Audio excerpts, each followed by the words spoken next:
Hello guys, and welcome to day 65 of our 365 Days of Courage, where we always try to encourage one another every day for a year. We look for verses in the Bible that assure us not to be afraid, to fear nothing, and to take courage. Our verse for today is taken from the book of Proverbs, chapter 3, verse 25, and it says there, "Have no fear of sudden disaster." Nakakatakot nga naman kapag may mga kalamidad, earthquakes, typhoons, just like Yolanda. And yung pagputok ng Bulkang Taal, di ba? Nag-aalburuto na naman ngayon. Those kind of disaster brings fear to us. Nakakatakot. But then, itong courage verse natin sa araw na to is actually Solomon's statement to his son, saying to him, huwag kang matakot if there are sudden disasters that come. Actually, may karugtong pa kasi itong verse na to. Sabi niya doon, especially if you see or witness the ruin of the wicked. But doon tayo mag-focus doon sa assurance na huwag tayong matakot in cases na may mangyaring mga kalamidad.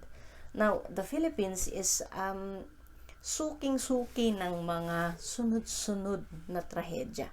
Of course, kasama na dyan ang pandemya. Nandyan yung sunod-sunod na typhoon wherein may maraming bahay, maraming tao ang namatay. And just recently, yung isang eroplano natin sa Philippine Army, bumagsak siya doon sa Sulu and daming mga sundalo namatay. We consider this as disaster. Now, of course, nakakatakot yung mga yan. Pero, yung mga natatakot lamang ay yung mga hindi pa handa. Yung mga hindi pa handa at hindi pa nagbabalik loob sa ating Panginoon. Because actually, itong words ni Solomon na to sa kanyang anak, he is saying to his son, if you are righteous, you have nothing to fear, even if sudden disasters, sudden calamities come your way. Now, if we follow the will of God, kung sumusunod tayo sa Panginoon, sa kanyang mga utos at sa kanyang mga habilin, hindi ibig sabihin yan, naligtas tayo sa mga yan, sa mga ganyang kalamidad. Remember, the sun also shines on the wicked and on the righteous. Ibig sabihin, yung araw sumisikat in both of those kinds of people.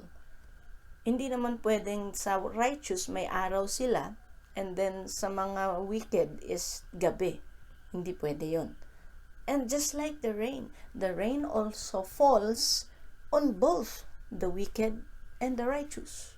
Ibig sabihin, kapag sinusunod natin yung salita ng Panginoon, kapag sumusunod tayo sa kagustuhan ng Panginoon, hindi ibig sabihin yan na maliligtas tayo sa mga disaster, sa mga kalamidad.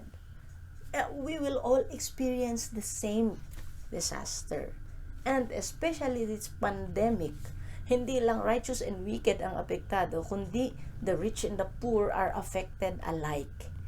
But then, here's the thing with us Filipinos, diba? Pandemya na nga, pinapagaan pa rin natin. How? If you remember yung meme ng homeless guy, yung walang face shield, walang face mask, walang alcohol, pero buhay siya at palaboy lang sa lansangan, di ba? And then sabi pa niya sa atin, mga mahihinang nilalang. Ibig sabihin, tayo mga Pilipino, we have this gift of enlightening others despite yung bigat ng sitwasyon. Despite na pandemya, maraming nagkasakit and may mga namatay na not only in the Philippines but in the entire world. But then, nagagawa pa rin natin na magpagaan ng kalooban by creating these kinds of memes, jokes, diba?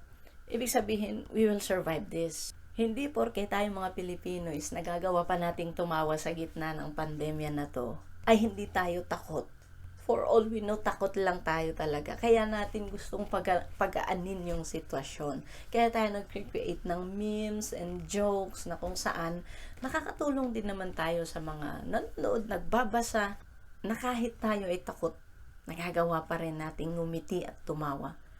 And yun na nga, It doesn't mean na kapag righteous tayo ay hindi na tayo makakaranas ng mga ito. But here's the thing, if we are righteous, though we may be afraid of these kinds of disasters and calamities, nandun pa rin yung assurance sa atin. Because in our responsorial psalm today, taken from the book of Psalms, chapter 33, verse 19, it says there, He saves them from death. He keeps them alive in times of famine. Now, sino yung them? Sino yung nililigtas ng Panginoon from death? Sino yung kinikip ng Panginoon na buhay in times of famine? Them refers to the righteous. Ibig sabihin, though we are not spared from this kind of calamities, still we have the assurance that God will save us from death, that He will help us, rescue us in times of famine. Ibig sabihin, righteous and wicked alike experiencing disaster, pero yung wicked is nandun yung takot nila because alam nila na meron silang ginagawang hindi maganda. And for all we know, they are afraid to die. And hanggat maaari, they would want to spend everything they own, money, possessions, para lang maligtas sila from death. But the righteous na pinangakuan ng Panginoon sa ating responsorial psalm, no need to worry about spending anything. Just to stay alive because God will rescue us from death. And even if we die, because all people will die, nandun pa rin yung tuwa sa atin. Wala na yung worry natin na, naku po, Diyos ko, hindi ko man lang ito nagawa, hindi ko man lang nagawang magpatawad, hindi ko man lang naibalik yung mga tulong, mga ganun. Because nandun yung assurance nga natin, nagawa natin kung ano yung tama, and therefore, even if we die, and everybody will die, at least, masaya tayo na mamamatay. And God rescues us from the eternal fire. Alright?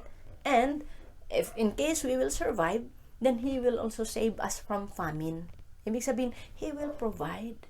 And of course, kapag sinasabi natin ito na God will provide, we have to trust Him. We have to have faith in Him. We have to believe that He will do so.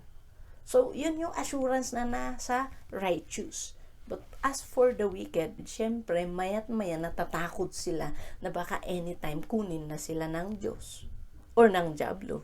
Who knows? Alright? But then, sometimes kasi, kapag may mga nangyayaring ganitong disasters, ang halos sinasabi is, why does God allow these things to happen? Wait lang. Pause muna.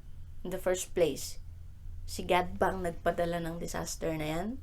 In the Old Testament, pwede kasi, of course, hard-headed kasi yung mga tao and rebellious. So, God sends disaster along their way to remind them. Pero sa mga nangyayari ngayon, just like this pandemic, pagputok ng Bulkang Taal, yung mga Yolanda-like na mga typhoons, climate change, are those brought about by God? I don't think so. Some of it is because of our own doing. And some of it is because of the forces of nature, na kung saan wala tayong magagawa. Now, for those na nagsasabi na, why does God allow these things to happen? Ganito lang yan. If we are not tested, how will we know that we are strong? Diba? Oo, pero extreme naman yung test na yan. May mga namamatay. Well, that is how also the faith of those na namamatayan is being tested. Remember, hindi lang naman tayong mga tao ang namamatayan at nawawalan. Even God lost His Son, sacrificed His Son for our salvation. And every time na nakararanas tayo ng ganito, we should also remember that God shares in our suffering. He knows yung feeling ng mawalan. But remember, hindi niya yan kagagawan. These disasters were not brought about by Him. It could be brought about by the forces of nature or by our own doing. But in the midst of all these disasters, God is still assuring us that He will save us.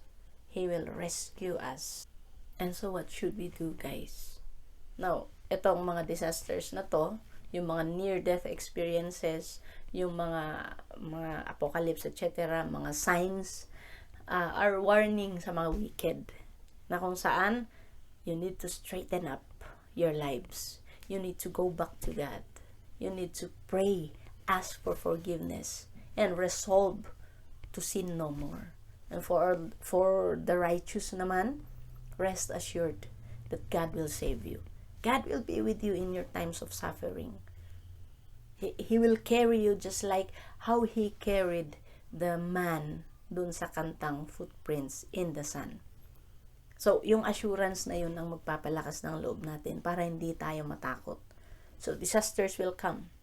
Calamities will come. Mangyayari ang mangyayari. Sinabi ko nga, things will happen.